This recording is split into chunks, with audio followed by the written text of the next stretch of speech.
Good morning, traders and investors. Today is the day for the intro to swing trading event. I'm super excited to get into that. That's going to be at 12 p.m. to 3 p.m. Eastern. Don't miss out on your chance to see the guys on the intro to swing trading. Today's show, welcome to it. We'll talk about, did Ryan Cohen sell? We got our special guest, Marc Chaikin, founder of Chaikin Analytics.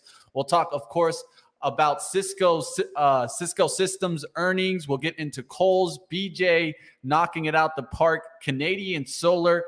Is Apple a sell?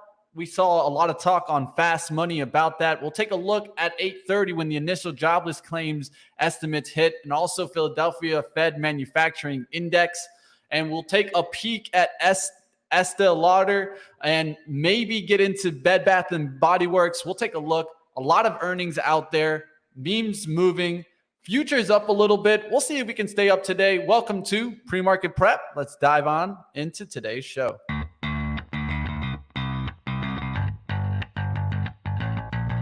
Coming to you live from downtown Detroit, this is Benzinga's Pre-Market Prep with your hosts, Joel Cohen. This is a volatile puppy here, isn't it? And Dennis Dick. I'm bidding a penny. I'd buy that stock for a penny.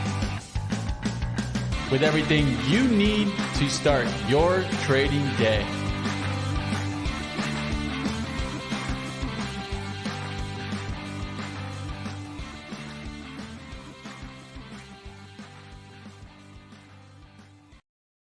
Good morning, traders and investors. Welcome to Pre-Market Prep. Let's bring on Joel Khan and Dennis Dick. How are we guys doing today? Dennis, you got to comb your hair today. What? I might shave actually for the presentation. I don't know if he owns I'm a gonna break comb, out a Joel. razor. Combing the hair. I don't have much hair to comb. I don't even think I own a comb or brush. Let's run down the futures real quick. We thing. got a lot to cover.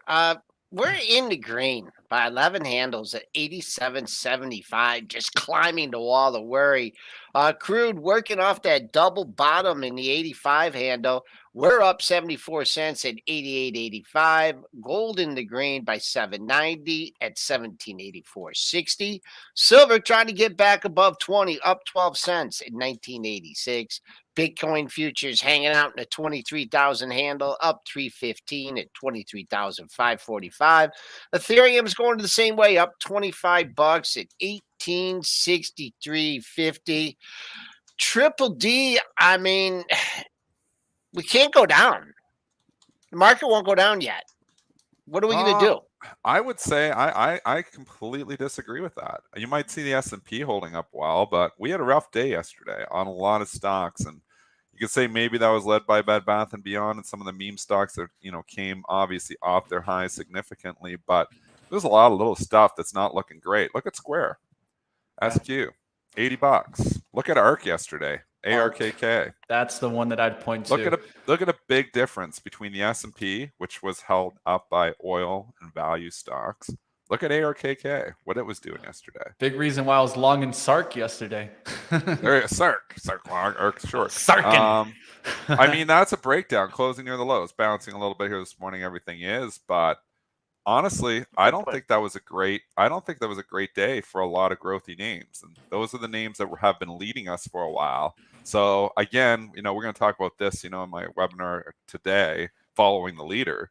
I mean, ARK has been the leader for a long time, and ARK breaking down yesterday, not a good thing for the overall market. So there's cracks. Mm-hmm. And I still think there's going to be a China rug pull here eventually. I mean, I think we're just getting started. I think it's going to be a slow series of rug pulls here, not just a one shocker. But I still think it's prudent maybe to take some cash and raise some cash here into the rallies. It's important also to recognize what are the majority of the stocks in the ARKK, right? Well, you have a lot of software names, right?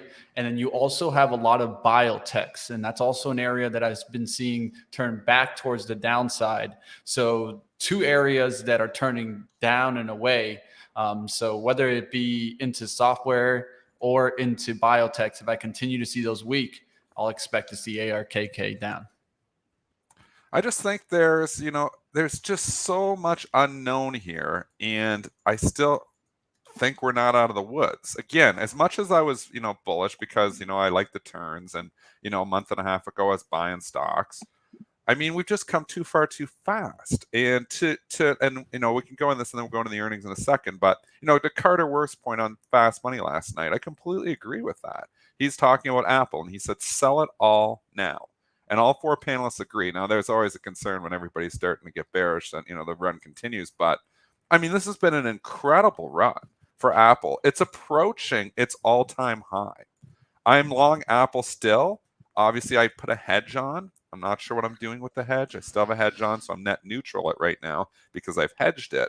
And I might sell it. I've had it for a long time in portfolio, but I was just uncomfortable when it started to come back so quickly. I was early. I put that hedge on 2.5 weeks ago, and the stock is still obviously climbing. So I just think it's prudent. We've been in such, I feel like it's a little bit of a gift, this recent rally, especially if you were overweight. I mean, if you're underweight, it's one thing. But and then underweight is what's driving it. But if you're overweight and you were like fully on invested and you get this comeback like this in a lot of stocks, it's prudent to raise some cash, in my opinion. I'm just going to keep saying that. I'm not short this market. I am not short. I have not been short this market whatsoever. But, the time will come to be short this market again.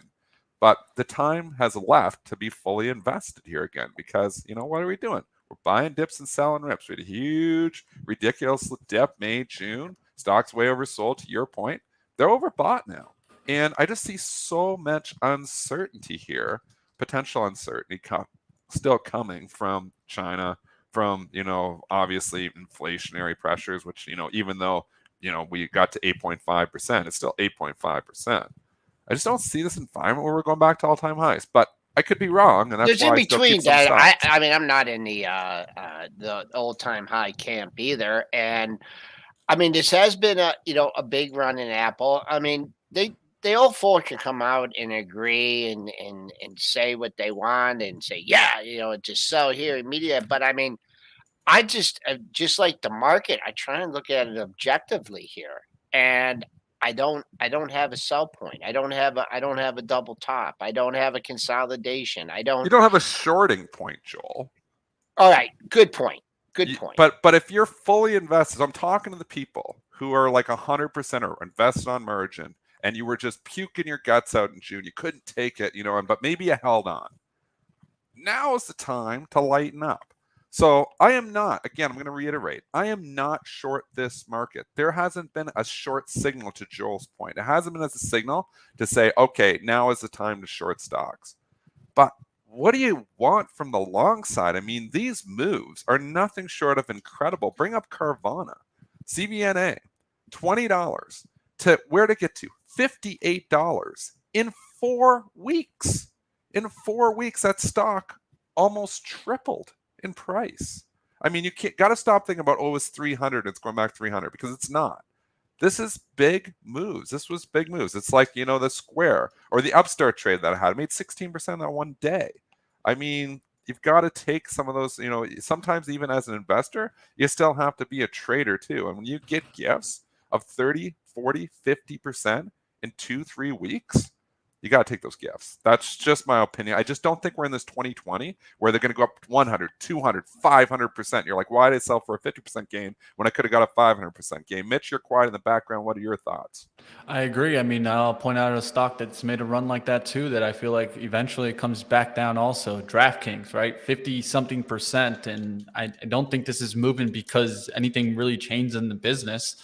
This might have got a little bit of a catalyst run with the NFL, but this has been running with the market and it could easily just pull right back down. So I think that if you're in stocks like this, you got to figure out where is your maybe sell out completely. But I definitely think that these are profit-taking areas. I think so. I mean, we don't know anything and nothing is for certain. And we can always say as stock traders, we live in probabilities. We don't live in the absolutes. Nobody knows anything for certain. But we just, we trade probabilities. I mean, again, if you're a long-term investor and you're always fully invested, I mean, you're not a market timer, by all means, that's worked for them 100 years, the Warren Buffett approach, just being in stocks. So it all depends on your time frame. But if you're a trader, I think the rally is a little long in the tooth. I mean, people keep saying, are the bottom in? I think the correct question is the top in? Not that the bottom is in. The bottom is obviously in. We're so far off the bottom. Yeah, I we are mean, way off stop the asking bottom. that question. It's the wrong question to ask. The question is, did we top out 2 days ago? Or are we going to top out today on a potential, or tomorrow on a potential option expiration? Yes, Because those are turning possibility, points. and Those are turning points too. also a quad witch. We could just mosey our way up into the quad witch too, Dennis, and that's a full month away. I just want to alert our Carvana traders here that you had your last bump up here. You've had a little bit of consolidation. I can't give you an exact level in the 48 handle because it's pretty scattered. So Yeah. I'll just go like 48.50. That's still 2 points away. I mean, it holds that area, consolidates a couple more days, then boom, another push higher. I mean, I know you look at it, it's so funny because I'm like the ultra, very, bearish. And I think, wow, this stock has come down, right? You're the bullish guy, and you're thinking, man, this stock has already had a big run off the low. You got to sell it. And then I look at the monthly chart, and I'm like, man, this thing hasn't even retraced any of the move. I don't even know what the value is of it, or if it's going out of business someday. But I look at it, wow, this thing was 370, and I know it's not going there. But to me, the rally could just be getting going in something like this. Not that I'm investing in it, but it's holding support. It came up off a low. I'm not even going to draw a 50% retracement in here because that would even be due. I think you got to take that whole bubble away, the big mountain that you look at in the bottom right corner. From July of 2020 to July of 2022. I think you just have to eliminate that and say that was all nonsense and should have never existed. So then you start thinking, well, $100, that if I eliminate all that, then $100 is really where the all-time high probably should have been if we wouldn't have went full, FOMO ridiculous mode. So, but again, this is a company that is struggling now. This is a company we got to stop and just think, where are we going? Are we just pulling out of this recession? We're going back to business as usual? Because if we go back, I want to point something out. If we're just going back, this was the recession, and we're going back to business as usual, how are they getting inflation in check? How are we bringing inflation in check? We have to bring inflation by killing demand. If we're just going right back to the way it was, well, that didn't bring inflation in check at all. And that means the Fed's not going to back off. And that means you're going to have higher interest rates. And that means we're right back into the pickle we were in 6 weeks ago. So, I mean, you can't allow this economy to just all of a sudden take off and we're going to have this huge raging bull market again, because then inflation's going to go out of control again, which it already still is out of control, but it's going to go more out of control. So I just think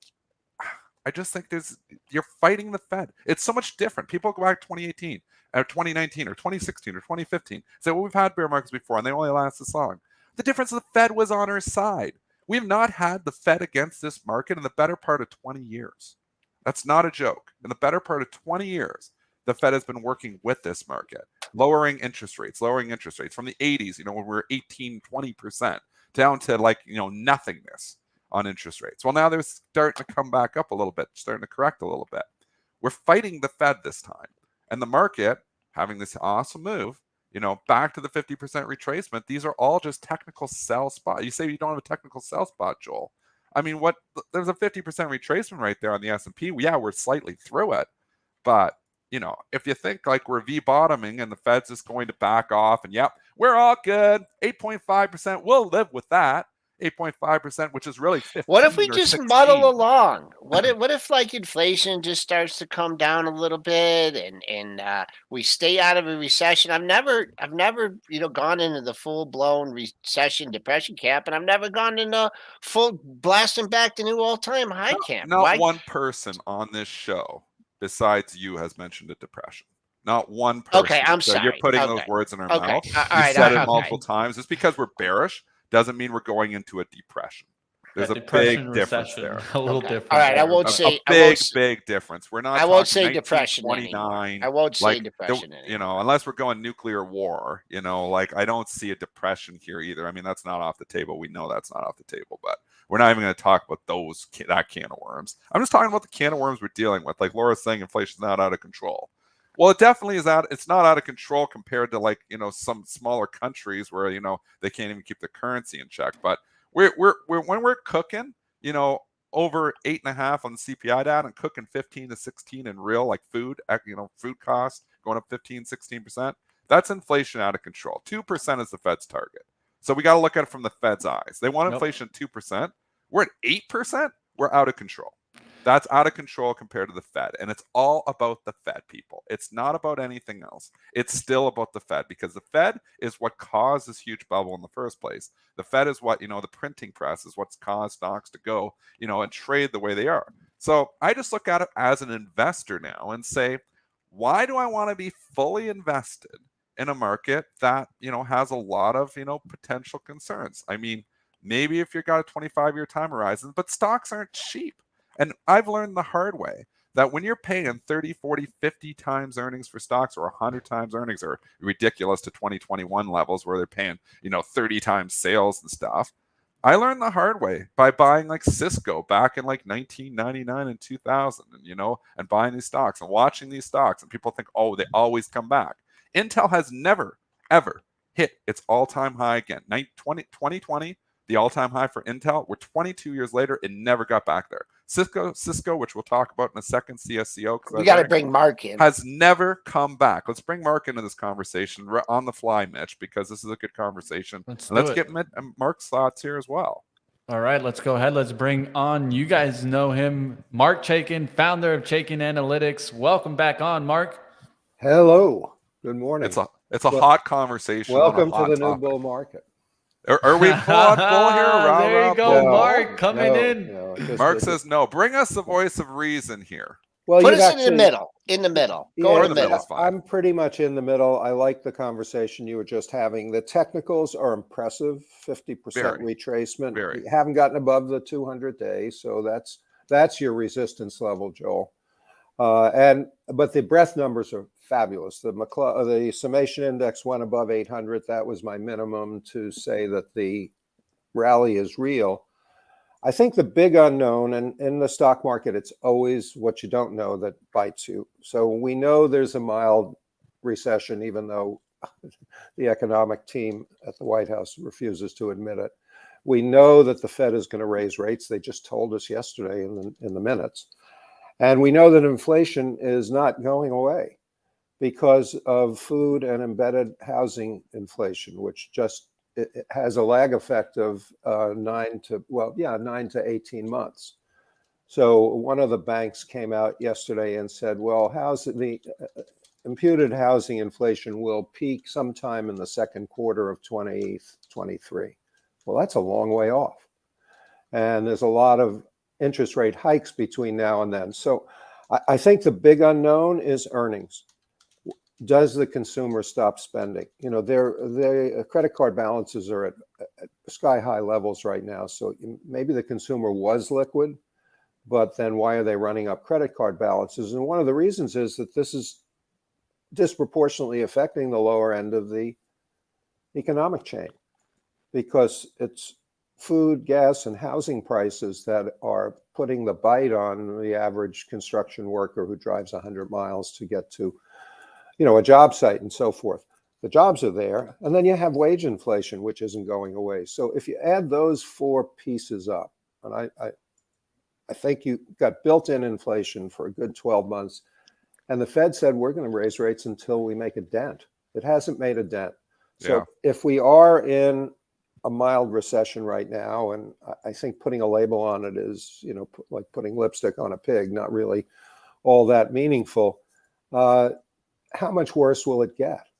Where are earnings going to be in 2023? Are you going to be at 200 on the S&P and put a 14.6 or 15 multiple on it? So I think the most interesting chart I've seen in the last month, and I keep seeing it over and over again, is what is the PE ratio that's associated with 8.5% inflation? Because PEs right now are associated with 2.5% inflation. Yes. And so that's where the risk is in the market, that earnings are flat to down slightly in 2023, and you put a 15 multiple on them, and then you get 3,200 as a target, 3,000, 3,200. And that's been the Goldman Sachs target for a long time based on the bottom-up analysis. I mean, that's what we're accustomed to, is that PEs should be 20 or they should be 22 because we're been in a 0% rate environment or a 1% or a 2%. I mean, just go back to the discount rate, plug it all into your CFA formula there, and you come up with a hell of a lot different number if you're cooking at 5, 6, 7% interest rates. A hell of a lot different number. Those PEs come down significantly here. And it's just the TINA trade too here, Mark. I've just been talking about it. I mean, if rates stay up, and I think the Fed's going to try to bring them down once they get inflation in check. But if inflation doesn't get in check and they have to keep rates elevated, that's going to have a severe effect not only on the economy, but just on the opportunity for investors to invest not in the stock market. I mean, in Canada, we have what's called a guaranteed investment certificate from the government of Canada, never defaulted, ever. And those GICs are 4.5% here right now.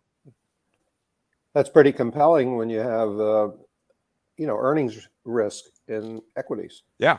I don't think it's the end of the world, though. I'm still subscribing to, and we may have already seen it, a significant low in 2022, maybe 6 months ahead of the recession bottoming, leading to a rally of between 30 and 50% in large cap stocks, which could give you 50 to 100% in small caps, in selected small cap names. So, it's a question of how you deploy your money, and I think you've started talking about that. This is a tough market to be fully invested in. I think so too, and that's why I've just started to raise some cash here again, because I think we've come a long ways. I mean, a stock like Apple, Mark, and they were talking about this on Fast Money. I don't often agree with Fast Money, but I was like, man, that just makes a lot of sense. I've owned Apple in my long-term portfolio the better part of a decade, right? And you know what? I've hedged it here, and I never hedge it, but I've hedged it here for the simple reason Smart move. 26 times earnings. Great company and 26 times earnings in an 8.5% inflation environment with rates, probably moving toward 4 to 5%. Lots of things to think about. Yeah, but there are opportunities.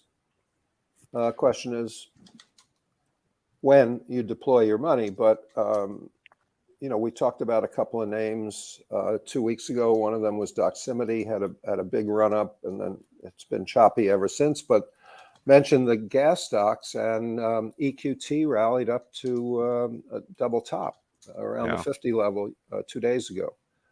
And I think gas prices are natural gas prices are going in their own sort of bull spin because of what's going on in Europe. And also they got that refinery back online faster than they thought they would in Texas, or Louisiana. So I think there are pockets where you can go. What I would strongly urge is that people prune the no earnings tech stocks from their portfolio. Any company that's not going to earn money, free positive cash flow in the next 2 years, I think is a sale here, because most of them are up 50 to 100%. Big moves. We were talking from the Carvana. lows. Carvana. I mean, Carvana's a natural sale to me because the Tiger Global got out of their whole position in the second quarter, and they owned 11 or 12% of the company. Now, their timing has been terrible in the last phase of the tech rally, but the stock's up 50% since they sold it. And I would argue that you want to be on the sidelines in that stock and so many others. And we have bullish ratings on a number of these. Zoom, our rating has gone bullish, turned bearish at 400. Because when you got down here, the fundamentals got more reasonable. Yeah. So if you have earnings, then you can make a case that some of these stocks are buyable. FFIV is a stock that we got stopped out of in our growth portfolio. We now have a bullish rating on it again.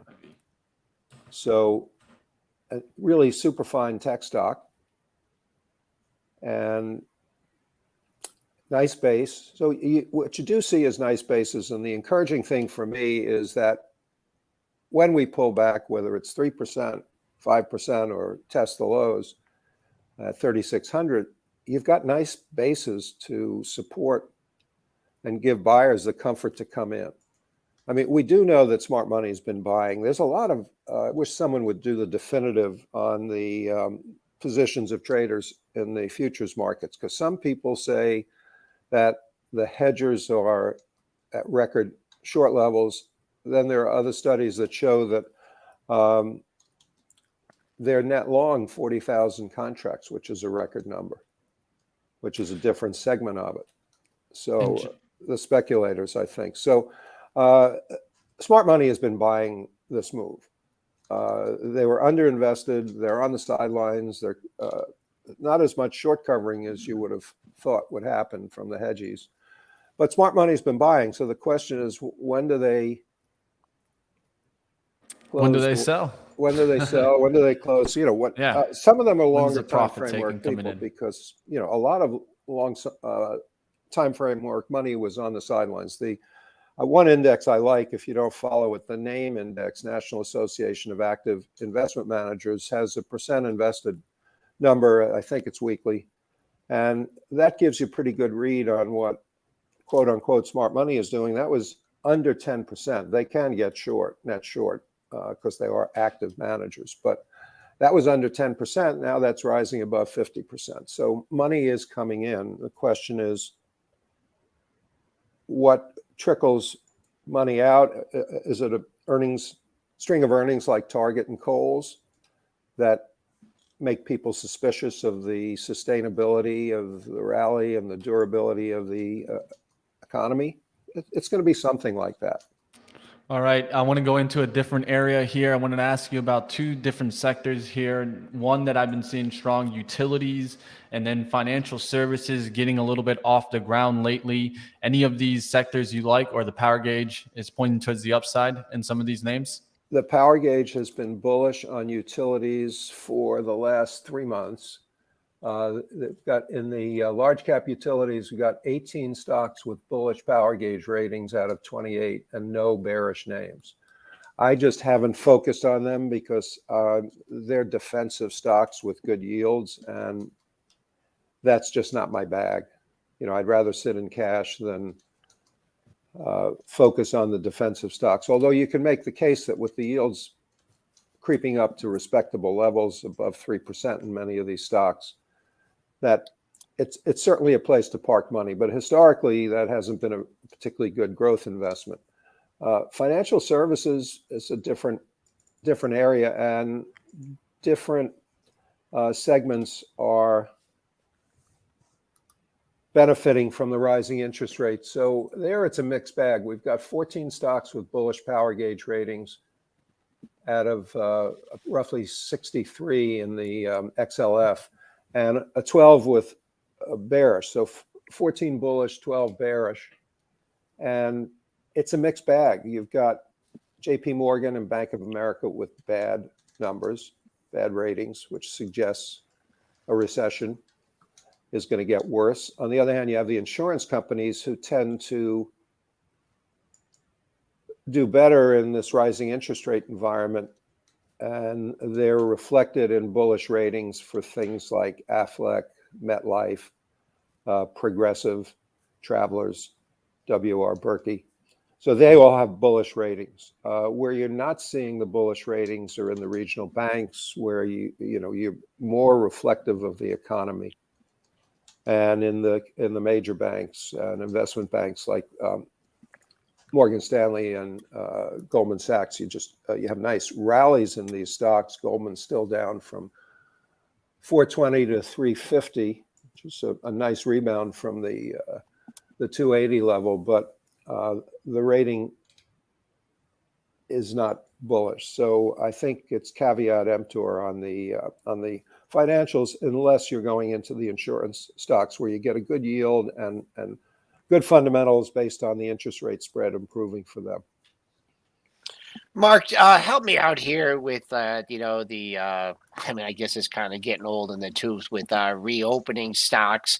Some of these hotels, pretty much, they pulled back from the old-time highs by looking at Marriott, I look at Hilton. Some of these stocks have really had some nice runs.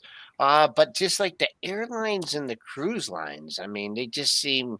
I mean, what are the power gauge rating on those? And is there any kind of a catch up trade? You do have crude oil prices coming down. I'm still dealing with higher wages.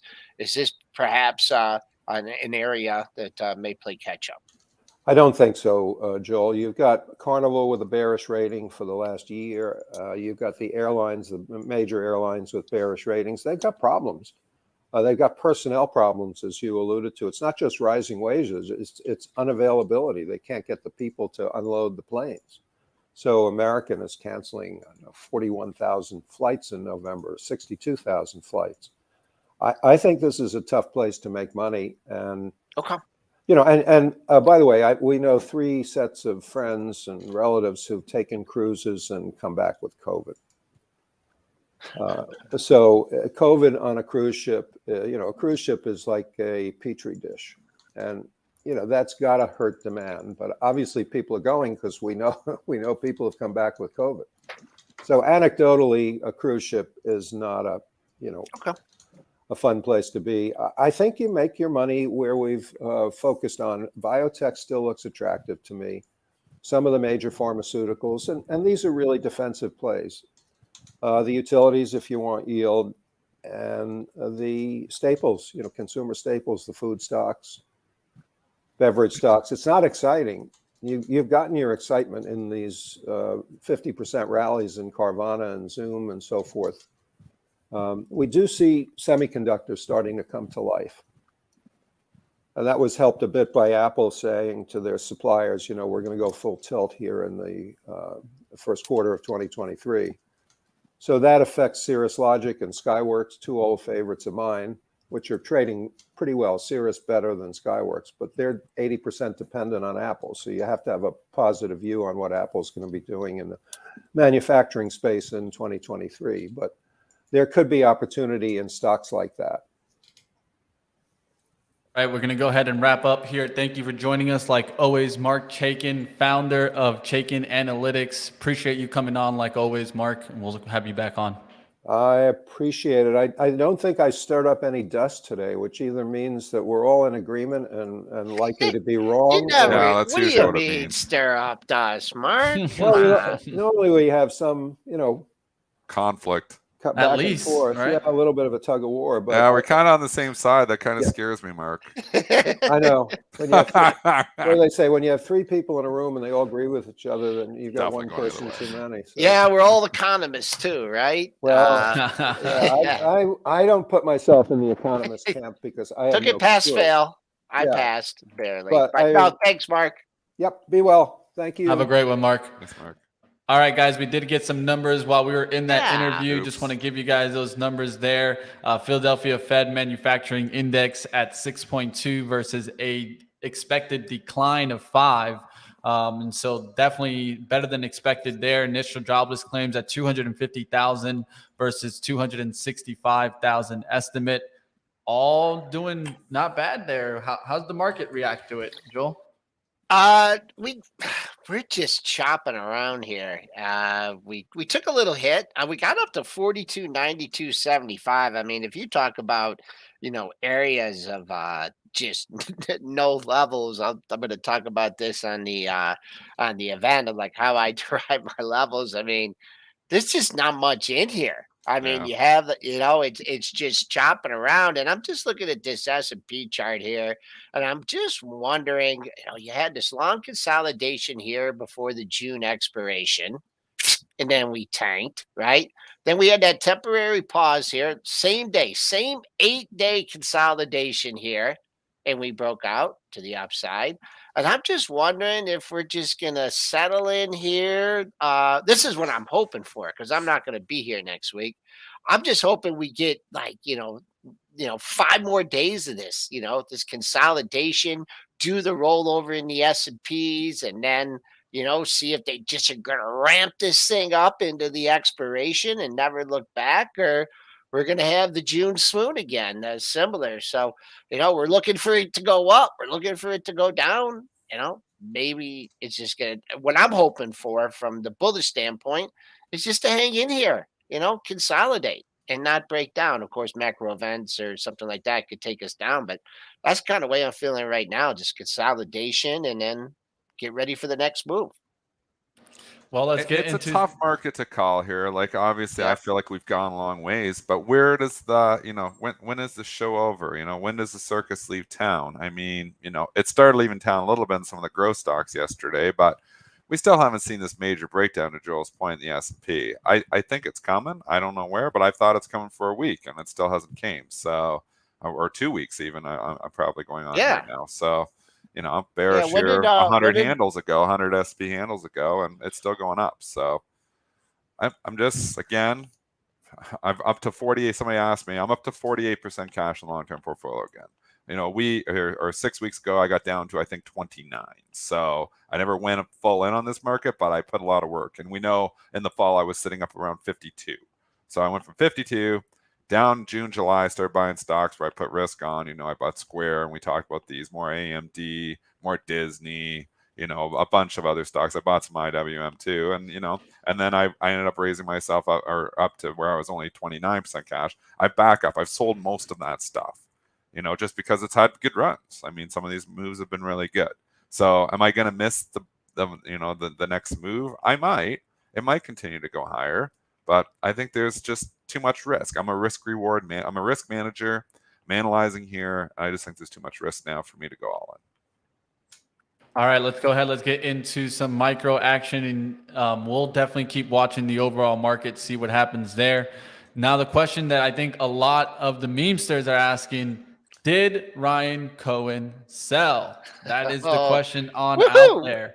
And everybody who wants to take a look at that, of course, yesterday, what ended up happening here, and let me give you guys the information here. So according to a Form 144 filed by, of course, the SEC, and RC Ventures intends to sell 9.45 million shares of the company. 7.78 million shares are directly owned by RC Ventures. And then, of course, they also have about 1.8 million, which is a 1.67 million shares of an option exercisable that they can go ahead and take those shares.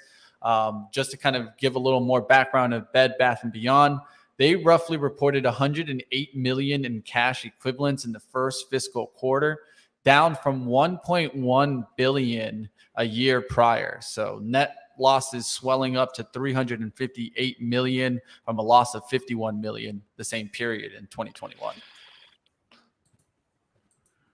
All right, so bringing into the Bed Bath & Beyond shenanigans, and obviously I was tweeting last night. I tweet one thing out. I didn't even really say anything negative. I just kind of laid out the facts, and I said thoughts to my Twitter followers. Thoughts, some people were on the same page. Other people hate my guts for even mentioning anything negative about, which wasn't even that negative, anything negative. So I was like, okay, I got AMC on the list, GME on the no talk list, and now I got to add Bed Bath & Beyond, apparently, because you talk these stocks and the hate just flies at you. I mean, nothing to like AMC; those apes are something else. But they never sell. The hate that they can throw is really impressive.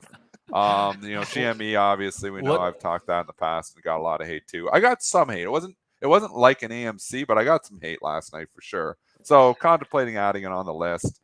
I mean, I don't know what to say. The stock, you've got Ryan Cohen. He obviously discloses his huge option position. The stock takes off on that news. And, now he's filing that he's, able to sell starting on August the 16th, if you look at the filing. We don't know. It has not been disclosed that he has sold any shares yet. So that's what we don't know. So the facts are he can sell now because he's got this disclosure out. There's this document. And on that document, look, it says sales could start as early as August the 16th, which would take us right back to, the last 2 days of a lot of highs in there. So does it show up in the next day or two that he sold some stock?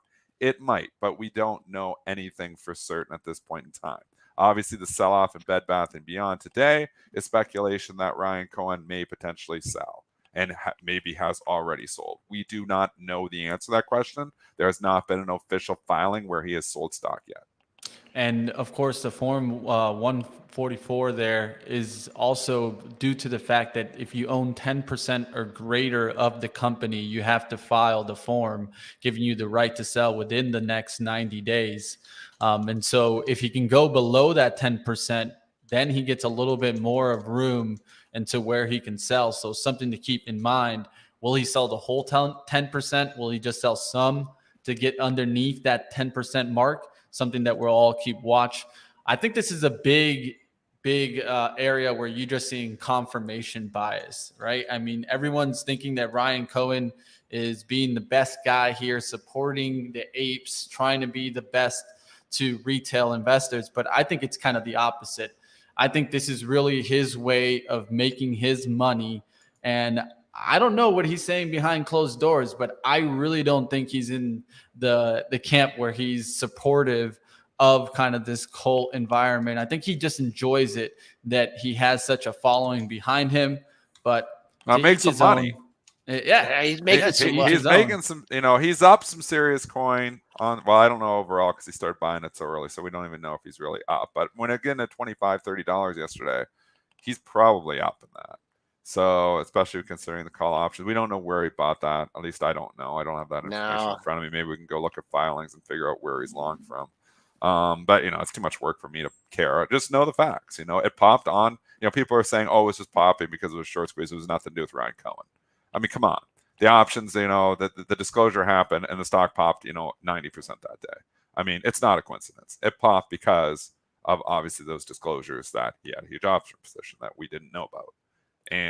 Or maybe we did, or maybe some people said they knew about it. I don't know. The market obviously didn't because it took off on that. I mean, it took off like right away on that if you go look at the charts. So is this party over? I thought it was over 2 days ago and then I had another party. So I don't know. I'm going to limit my comments on the stock for the simple reason is that everybody hates it if I say anything. So it's so funny because I saw your tweet last night and I was just like, I was gonna text you, and I'm like, damage is already done. We'll hear about can't give it. It's too late. The tweet is out. Oh yeah, because remember on that other tweet, was it AMC or what stock was it that they really went and then they were like literally they screenshotted me and then it was still like going viral and they still had to go. I don't even remember what stock that was. I don't think it was AMC. I don't even think it was GME. I don't even remember what stock that was now. It's funny. They were like screenshotted it and then they were going off and on about it. And what was the other one? No, I was Peloton. Just be careful out there. Yeah, Peloton. Remember Peloton? I said nobody's buying Peloton when it popped up on those rumors that Amazon was going to buy them. Right. The stock popped like $40, and I was like, I would be selling my Peloton into this because I don't think there's anybody buying Peloton at $40 a share. It doesn't make any fundamental sense. Well, the stock's $12 now, so I was right. You guys were wrong. So. One thing I will say, I'm going to put a new one on our radar just because I'm looking through Quiver Quant's data here. So shout out to them. Wall Street Bets mentioned there's a stock that I've never seen mentioned here, which is RC, Ready Capital Corporation. It's not making a huge run right now, but I'm going to put it on your radar because it has 323 mentions, a change of 634% from 7 days, which is RC. Is that just because it's RC Ventures and Ready Capital RC because of the Ryan Cohen ticker symbol? Maybe it's that. Honestly, but I don't see any move I'm just on putting this, it. I don't see a move on this. Yeah, that's what I'm saying is there's mentions.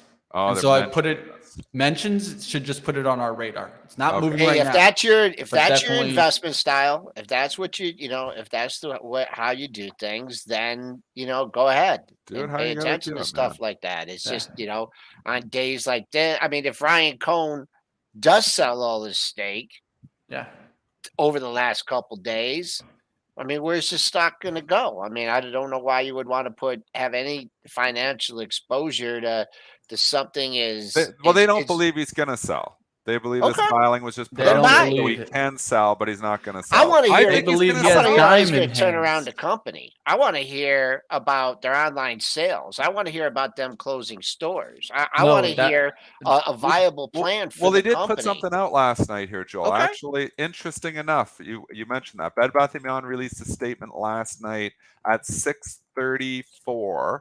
Okay. And we are actually, yeah, I think it was 634. You have that statement there, Money Mitch? I have it in I front can of me pull if you it don't up have here. it. Yeah, you can pull. You can go ahead. Bed Bath Beyond is, where is it actually? Pleased to have reached an agreement with RC Ventures in March and are committed to maximizing value for all shareholders. Said they have been working expeditiously over the past several weeks with external financial advisors, lenders on strengthening their balance sheet. Sounds to me like that they're positioning to do an offering. Sounds to me like they weren't ready, which is absolutely ridiculous. Why That you they not were be not ready? ready. I mean, you need to be ready for this kind of stuff. AMC is the best at this, man. Oh, they're Stock pops great. up, they're ready to rock and roll. Like, all right, man.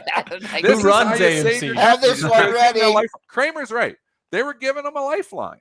They're giving them a lifeline, the investors, to have the stock pop up like this. Offer some stock, sell some stock, strengthen that balance sheet, but don't miss the boat. They missed it, maybe. Like it could have been selling at 25, 27, 28. What Now about you're even looking at the stock yeah. at what, 19? I don't know. Maybe it's going to get a lift back up there again, but no, if Ryan Cohen does sell, that could be a different story too. So yeah, if he's out, I mean, I don't know if he's going to go all out. I don't know either, but it's nobody knows what he's We'll doing. have to see. That's what all we it's all know is about. that he can sell now.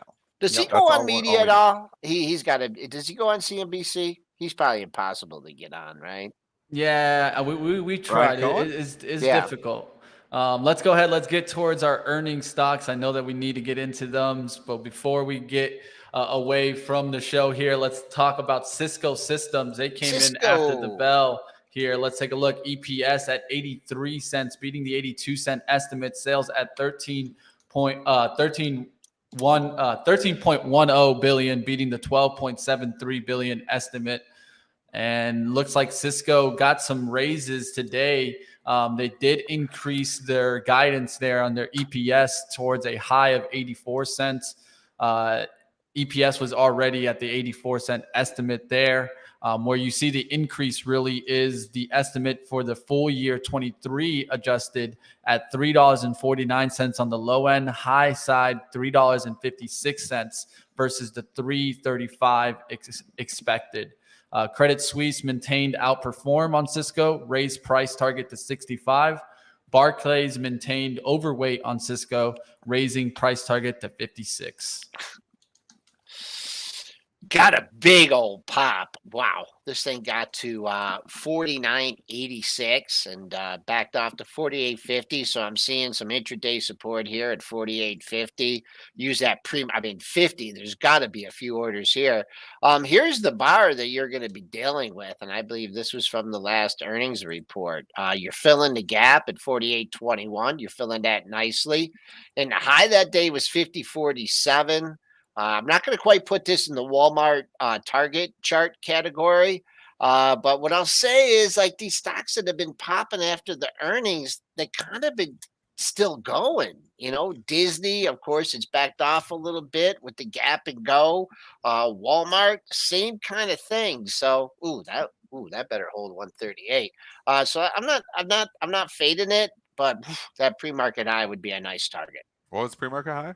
49.86. $50. I mean, just round it. You can see all the wall of resistance up in May. That's going to be a challenge. Maybe it gets up there today. I mean, the stock, this is not an expensive stock, but it's still a stock that in the last 22 years is still down 40% from the highs. So again, this is your lesson. This is the best lesson into buying stocks with ridiculous PEs. It was trading 85 times earnings back in the year 2000. And here we are 22 years later, you're still looking to get your money back. Ouch. All right, and the company has grown revenues exponentially. If you watch the revenue growth from that time, because what it did, it grew into its valuation. So now it's at a reasonable valuation. But again, just because it's reasonable doesn't mean it's cheap or doesn't mean, this is still stock that's, not firing on all cylinders by any means. I mean, they used to say powered the internet. Fastly powers the internet apparently now. When Fastly went down that day, the internet sucked for everyone. But Fastly doesn't go anywhere either. That's an interesting stock too. It's Fastly never participated in this rally at all. All these little growth Momo names that have really gone up. Fastly has just hugging near the lows here. So They don't either like it. catch-up trade or something else happening. I'll tell you which one they also didn't like was Kohl's earnings. EPS coming in here at a miss $1.11, missing the $1.14 estimate. Sales at 4.09 billion, beating the 3.85 billion estimate. They announced a 500 million accelerated buyback agreement. They see full year EPS at $2.80 to $3.20 on the high side, and expect sales to decline 5 to 6% year over year.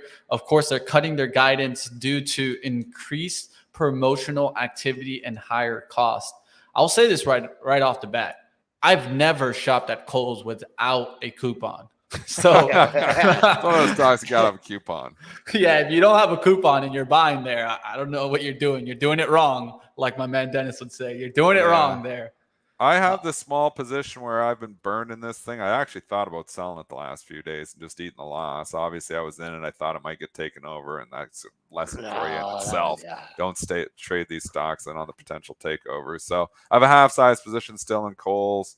Getting beat up here again here. Bow wow wow dog. This, I mean, it's just hit or miss with these retailers, right? I mean, where do they shop? Where do they don't shop?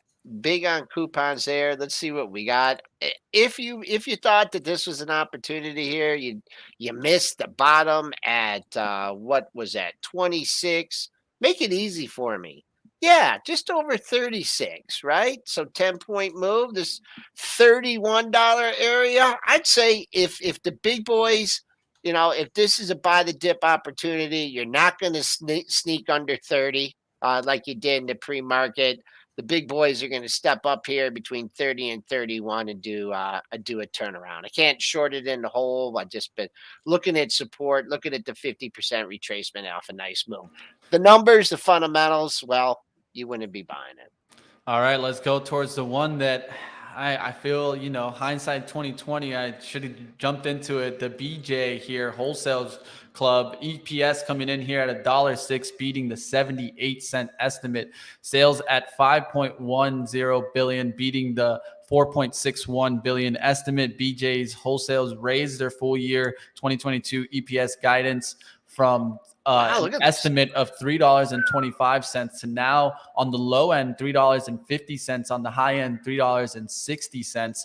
Total comparable club sales increased 19.8% year over year.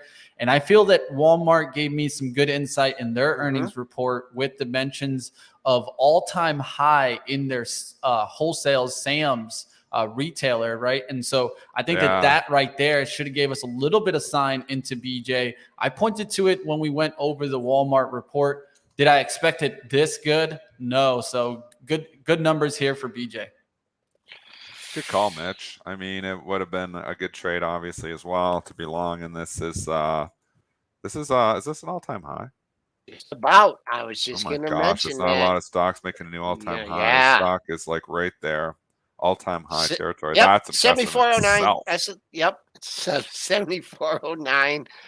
You've traded into 75 handles. So if you're just super bullish here and this is major breakout, then I wouldn't want to see this thing dip it into the 73 handle at all. So if it holds up, 74 bid, take out the pre-market high, 74.80. Boom, just keep on going. Also be careful with this one. If you do get the pop off the open, you run up, make sure you make up that pre-market high. And if you come back down through the open, be careful because that's where it could get to decline. But trading up nicely, decent volume too. 176,000 shares have traded. All right, I know people mentioned Costco on the watch on there. I have an unconfirmed date of September 22nd for their earnings, so they're still ways away. Let's go towards the last one here of the earnings that we wanted to get into, which was Canadian Solar, CSIQ. Canadian Solar coming in here at EPS $1.07, beating the 53-cent estimate. Big beat there on EPS. Sales at 2.31 billion, beating the 2.23 billion estimate. Canadian Solar sees Q3 sales at 2.0 billion to 2.1 billion. The estimate was 1.95 billion, and raised sales guidance for full year 2022 from 7.5 7.0 billion to 7.5 billion on the high end. The estimate was 7.25.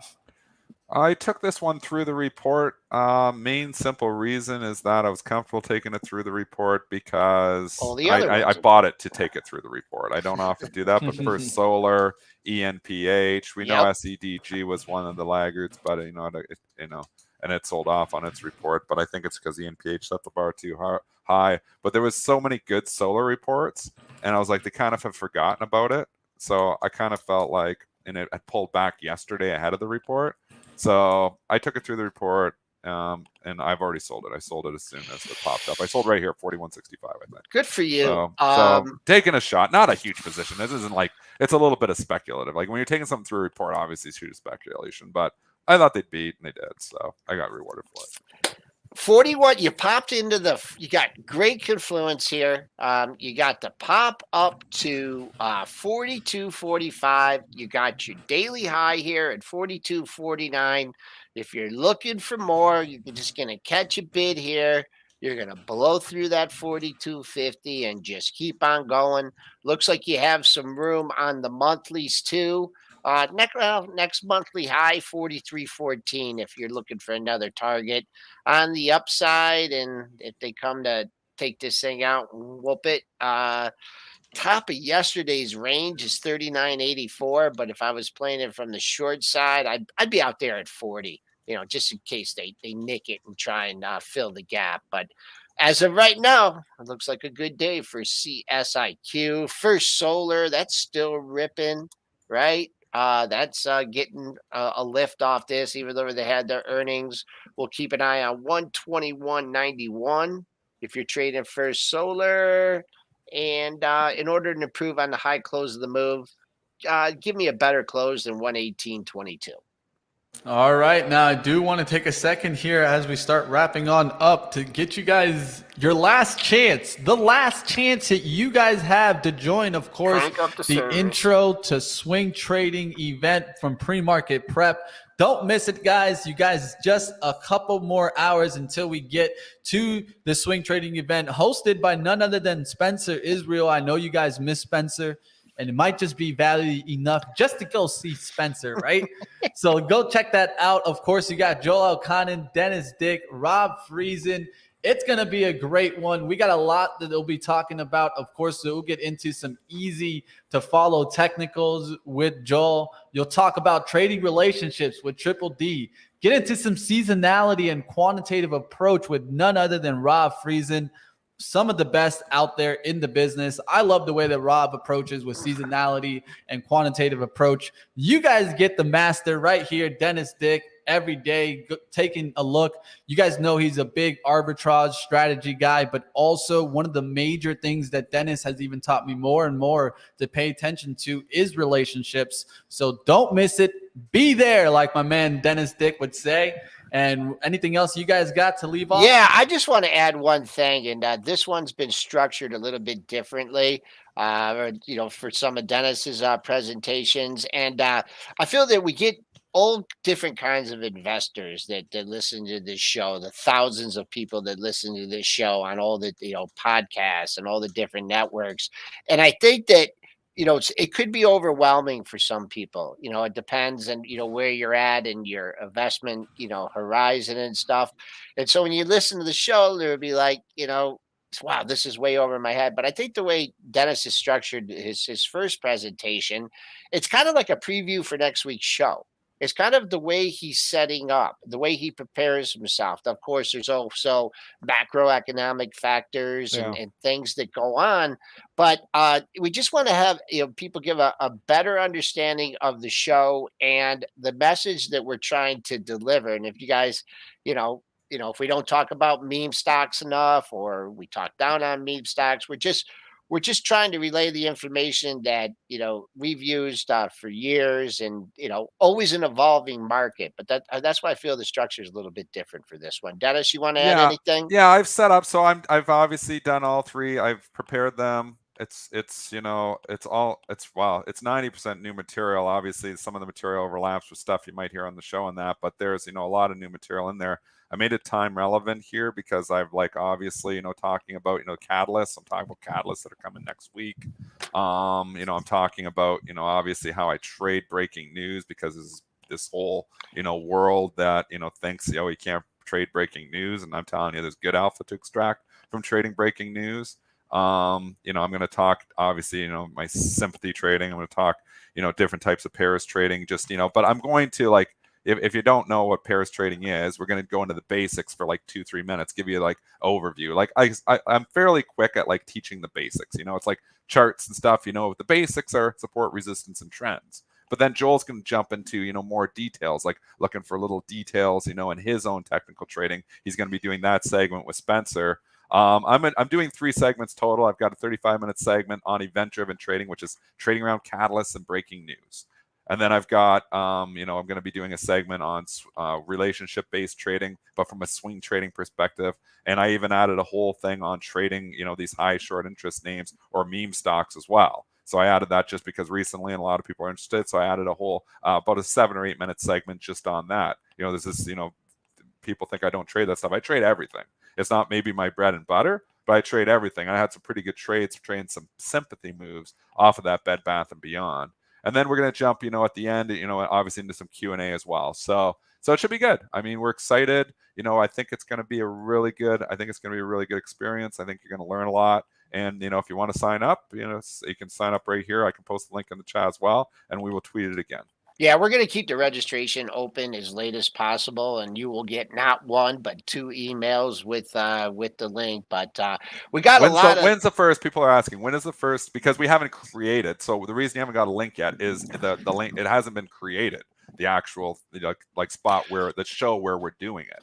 That's going to be created right. It is already created. The first. When are we sending that out? The first email will go out around 11:20.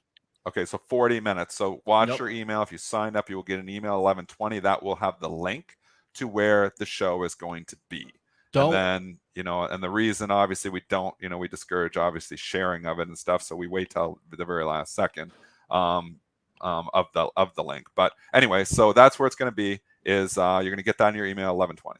Also, don't be one of those people that go ahead and tries to sign up at 12 p.m. There will be a cutoff that will be getting hit. So what time are we cutting it off? Those people. Right now, it's set towards 11:30 a.m. You might be able to sneak in close towards that time, but you will sign get up the before cutoff. 11:30 because last year there was multiple people that got cut off and they were really disappointed. So we do. But it will be available. It will be available afterwards. So if for 24 hours, you can get all of the webinars. Right? It's not just this one intro to swing trading event. Maybe you're not into the swing trading right now, but maybe you wanted to check out the other ones, the past webinars that have been out there. There's also a way for you to get all the content that they've already given you guys, whether it be from order execution, order flow, tape reading.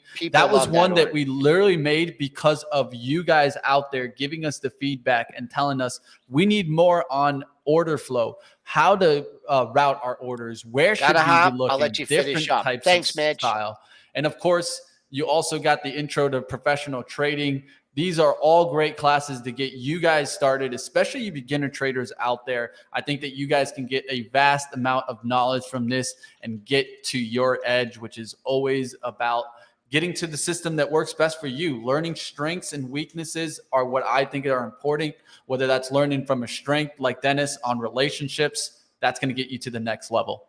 All right, last thing you got, Dennis, what else? I just want to say, you go through these courses, sometimes, they're thousands of dollars. I mean, I've honestly, with the stuff that I put together, I've said before, and this is the reason we hadn't done a lot of educational events before, because I make a certain amount of money from my trading. So I've always said, it's not really worth it for me to go and put this stuff together unless we're charging a substantial amount of money. So, I'll be honest, with this whole thing, with the hours that I put in putting this, I would make more trading than I would off this. But I like to help people. I do the show. We do the show. We don't charge for the show. We do like to help people. You know, and I've sat here for 3 days putting these presentations together, and I was saying I'd have been a lot better just to trade those hours as opposed to wasting my, as opposed to like using my time to put these presentations together. But I like having, you know, I like the interaction. You know, we get a chat in there and I learn from people as well. So, you know, it's not like, you know, I don't make any money trading, so I've got to go sell my stuff. There's a reason that I didn't sell educational products for so long, is because I make more money trading than I can from putting this stuff together.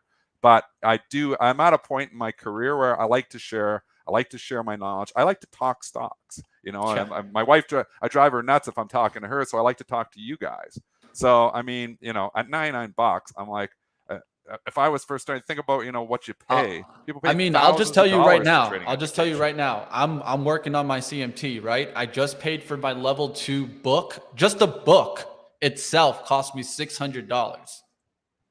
Yeah, just a book, you know. Just a book. No one teaching me it. Just something that I have to go ahead and read. You guys are getting lessons given to you by someone that is actually killing it out there.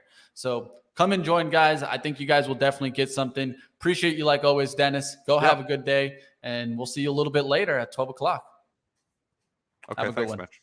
All right, I'm going to go ahead and wrap on up here. And I'm not kidding, guys. I definitely just paid over $1,000 to keep my CMT going there. So it's not easy to continue pushing your education. And these are opportunities that you guys can up your skills. Up next, we're going to get into some live trading action. Of course, we've been killing it on live trading, whether it be Lord Ryan, Zunaid, or I. We've been doing really good on some of these trades. We're going to keep watch, of course, some of the meme stocks. We'll keep watch some of the bigger stocks. I have eye on what's going to go on into the market. Will we get oil to get another run? I'll be looking at technology. Do we get some pullback? Will solar kind of give up some of these gains? EMPH has been trying to get above that 300. I'm going to be watching that stock. So come on over, guys. Let's get over to live trading and continue the action going right here on Benzinga.